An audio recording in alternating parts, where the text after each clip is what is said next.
As May rolled into June, the weather began to heat up, and I found myself not as motivated to work outside. Most of June I spent in more of an observer role in nature, rather than the landscaping I had been filling my spare time with. I needed to pause, to reflect and catch my breath. I needed a moment to recharge. June gave me a bit of that space. It also gave me quite a few encounters with different animals. And I've always had a strong connection to animals, even as a child. I found comfort and peace in simply watching them, fascinated by all the creatures that share this world with us. As I've grown older, one way I like to stay in touch with that feeling is by noticing which animals cross my path and reflecting on what they might represent. I like to think about the traits each one carries.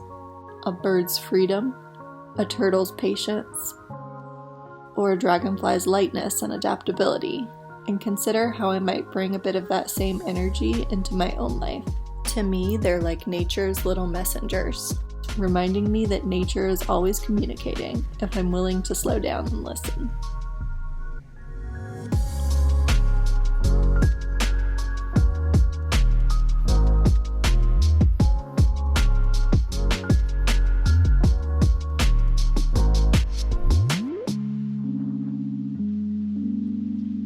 So today is the summer solstice, and so I'm gonna go pick some flowers that I have growing by my mailbox, some wildflowers that I planted, and just bring them inside to make it nice and summery in here.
Hey guys, so I actually just found something really cool.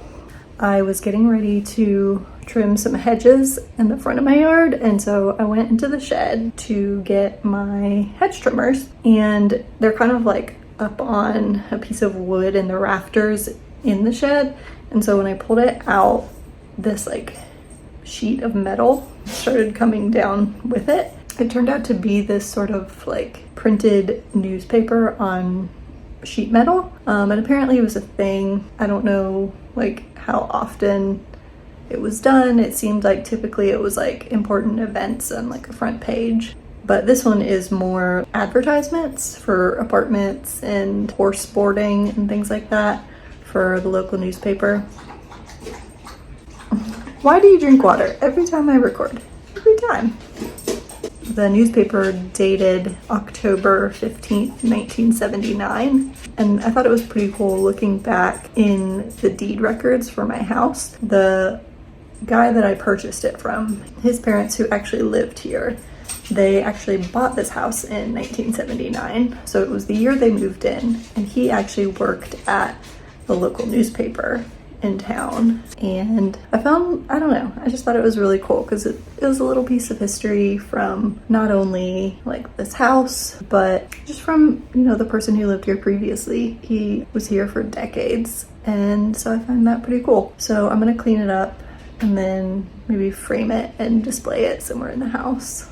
Also, it's funny, there was an ad for a house or an apartment or something, and it was like, no pets, kids okay.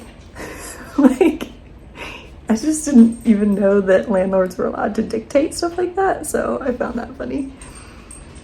Oh, I almost forgot. So yeah, the sheet metal piece that I found is actually like cut, so I don't know if the rest of it is up there, and I don't even want to say this because I don't want to make it like not true if it is and like jinx it, but because it is a listing for apartments and maybe there might be some houses for sale, could it be possible that the house listing is on there and that's why it's on the metal? Because this homeowner worked at the newspaper and wanted to like keep that ad. I don't know. I'm about to go back there and take a look and see if I can find it. Okay, so currently in the shed, I found, ew, there's like a really bad infestation of ants in here. Yeah, up here is where I found the newspaper. It's right here. There's like an infestation of ants, like eating some sort of larva right where I need to go. And I have this fan slash light flashlight. There's so many spider webs in here too. Like I really do want to like explore more what's up in these rafters, but it's really freaky at the same time. Put it up here. Okay, so the rest of it is here.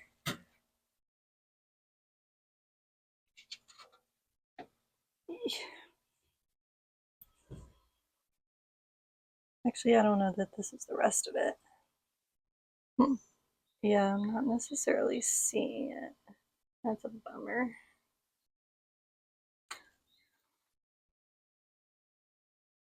There's a little plastic horse up here.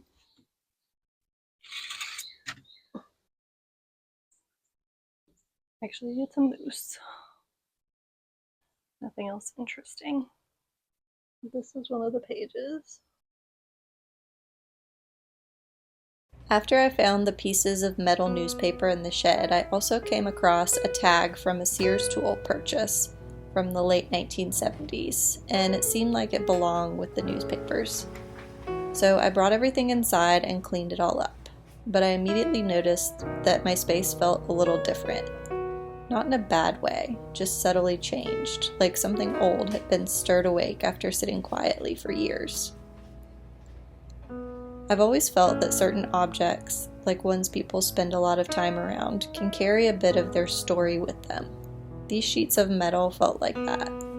The newspaper had once provided the former resident with their livelihood, the work that made it possible for them to buy this house. Discovering and moving these objects made me want to honor that history. I wanted to acknowledge both the story behind these pieces and the people who once called this place home.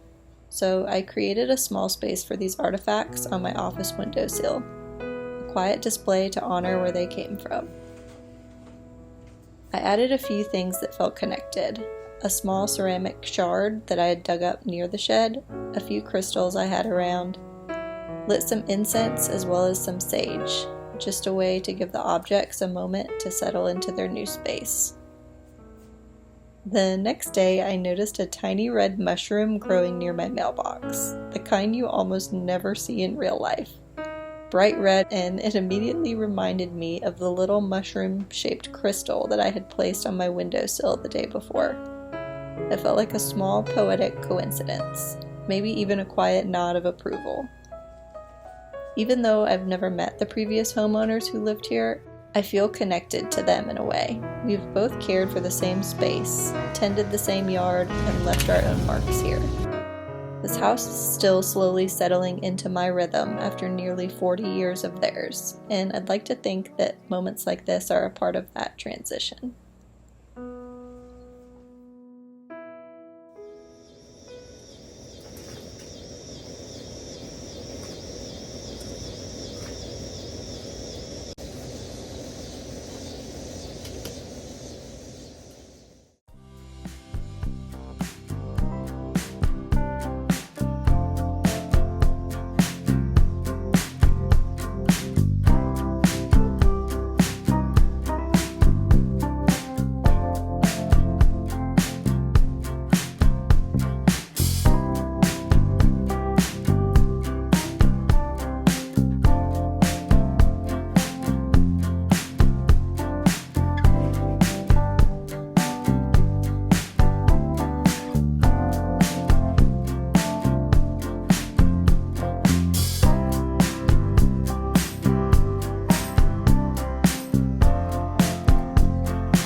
There's a freaking snake in there.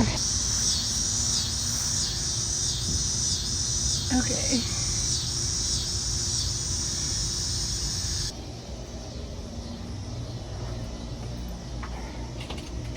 There was a snake living in the mulch. Yeah, well, I figured that was gonna happen. What kind of snake? I don't know, black one? Come look at it. It's not a copperhead. Come look at it. So thinking it went under the cardboard. So I guess we're just gonna leave it there.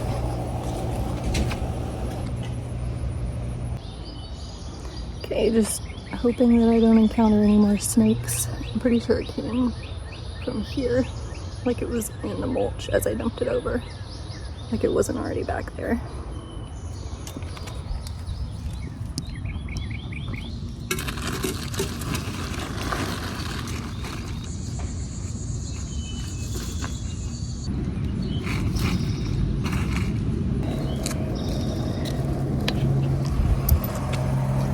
I'd say that worked to like clear up enough space to park up a little bit further, so that's nice.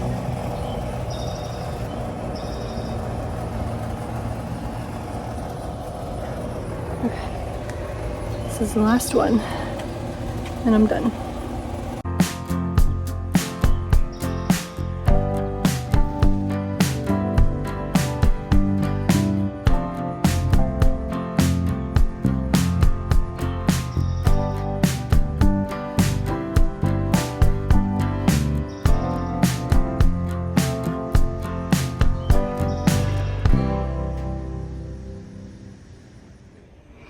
Okay, so the plan for today is to remulch this area over here by the camellias because the weeds have taken over yet again.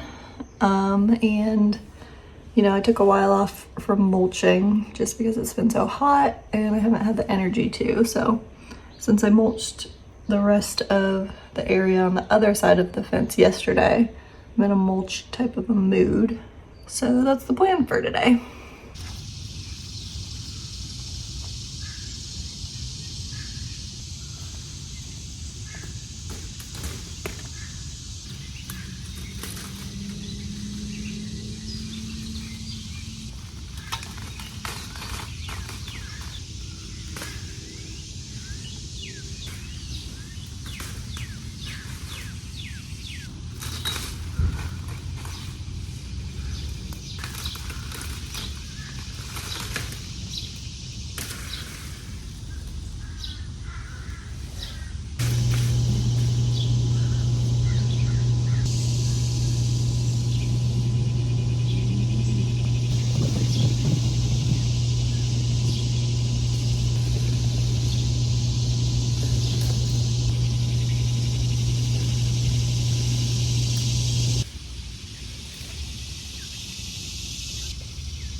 This is the biggest worm I've ever seen.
Alright, so here's what I've got done.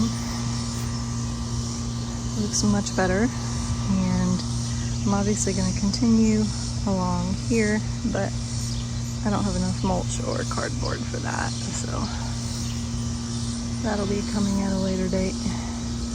But at least this feels cleaner for this row today.